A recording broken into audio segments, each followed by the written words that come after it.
Let's continue our next lesson. First, we create new file by clicking Add File icon.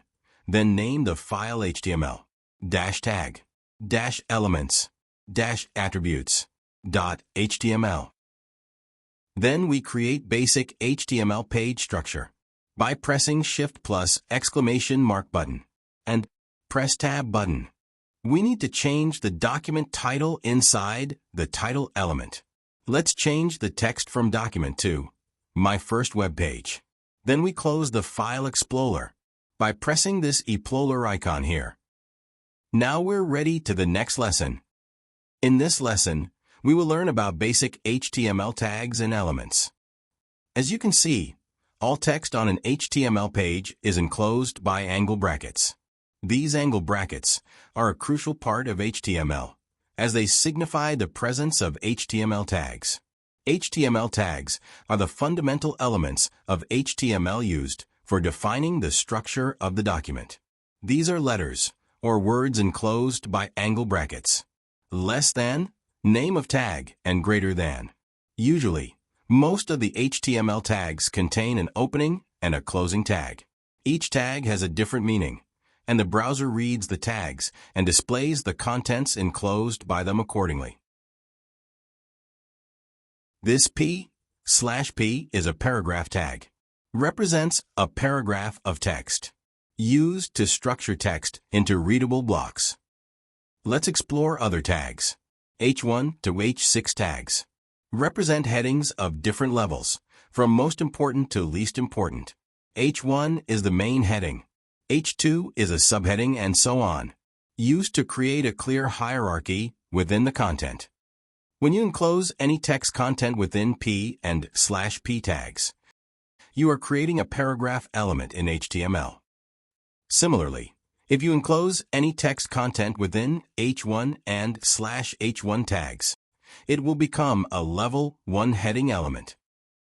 An HTML element is a fundamental component of an HTML document that can contain data to display on the web page, such as text, image, link, or sometimes nothing.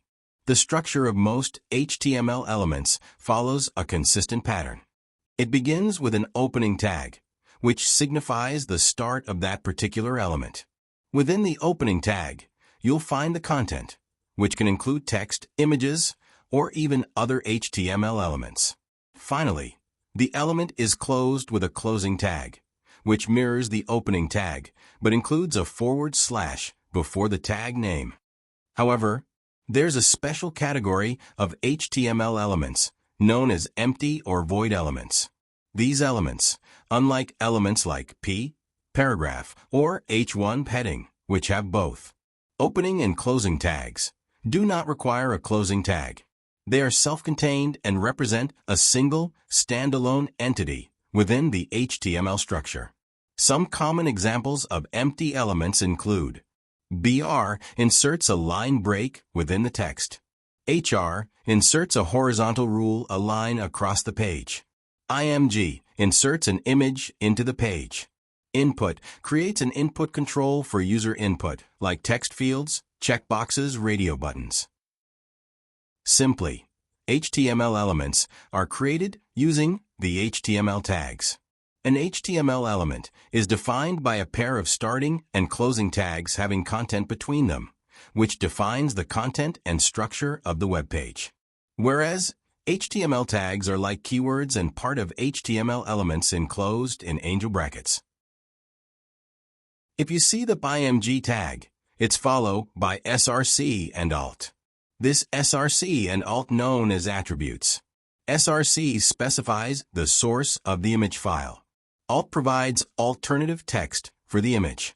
These attributes provide crucial information about the image to the browser and enhance accessibility for users. Similarly, the input tag can have various attributes depending on the type of input. For example, input type equals text can have the name attribute to give the input field a name. Input type equals submit can have the value attribute to set the text displayed on the button. These attributes help define the behavior and appearance of the input fields, making them interactive and user-friendly. In summary, attributes are special words that provide additional information to an HTML element. Attributes are placed inside the element's opening tag, and they are used to configure or adjust the element's behavior. All attributes are made up of two parts, a name and a value.